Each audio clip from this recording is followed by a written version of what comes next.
Hi, I'm Yanky Schorr, and this is Mensches in Quarantine on Zoom.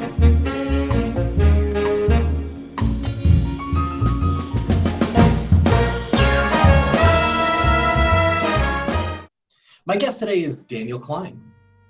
Daniel has been an amazing solicitor and real involved leader in the Baltimore community at large, and particularly in the Associated, recently chairing major gifts. And Daniel is the awardee of the Harry Greenstein Award. So let's go talk to Daniel. Good morning, Yanky. Hey, Daniel. What's going on, buddy? What is, Mensch means a lot of things to a lot of people. What does Mensch mean to you? When I hear the word Mensch, I think of my late grandfather, Philip Klein, who really was my father and my mentor. And he's someone who, when I was growing up, everyone else told me he was a Mensch. And I just knew him as my grandfather, but he's somebody who had a very kind heart, who was very thoughtful of others, who always wanted to do the right thing in the world, and who really believed that you should leave the world a better place than how it was when you arrived. And, so for me, the word Mensch just means doing the right thing, thinking about others, not thinking about yourself. What are the three top Mensch things you've seen during Corona? Thinking about three Menschy things, it's actually really difficult. I think what hasn't been publicized as much are the unbelievable acts of kindness that I've heard about or seen from a lot of people in our community. A lot of which probably, can't be advertised, but there are a lot of people who are in need right now.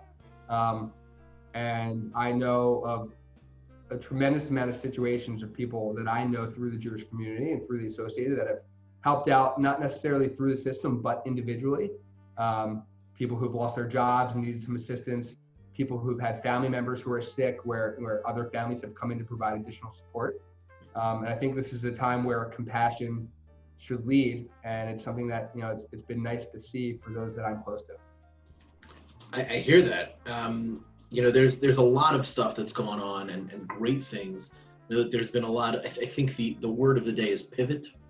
A lot of our organizations have pivoted and been doing great work. So you won the MVP award in the lacrosse league that you play in. No. You went to Park School. I'm sorry, not Calvert Hall. You didn't win anything in lacrosse. Actually, we were a very well-respected team for the B conference. Right. In the A conference. B, C. No, we were B in lacrosse, Yanky. B? Okay. Yes. So that's the filler where my children go, is the C conference. Got it. Rub that in a little more. C conference, but they're A conference in debate team and chess. So and Chesed. Chesed League. They win the Chesed League all the time. So you won the Harry Greenstein Award. Now the Harry Greenstein Award is very, very cool. Harry Greenstein was the executive director for the Associated. I believe it was 37 years, maybe more than 37 years, closer to 40. Headed the Legacy and Endowment Department. He was a lawyer, an administrator. He was just a very, very special person in our community. What does winning that award mean to you, and how do you identify with some of that goodness that Harry was involved in? Whenever there's recognition by your peers, in your community, especially on the nonprofit side, the philanthropic side, where people see something in you and people see something in me in terms of what in terms of what the Associated has meant for me in contributing to our community, it has a lot of value and really makes me feel good. I think, as I've shared in the past, I think we all have an obligation to give back and to serve in our communities in whatever way that manifests itself or takes shape for an individual, whether it's with time, with money, with ideas, with a number of organizations, or if there's just one that you want to focus your energy on. I think everybody who has the ability to do so should. And I think that being recognized for that is something that I hope other people will see and realize that they have the ability to contribute as well.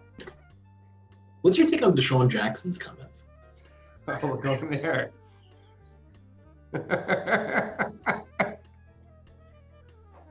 Oh, wow.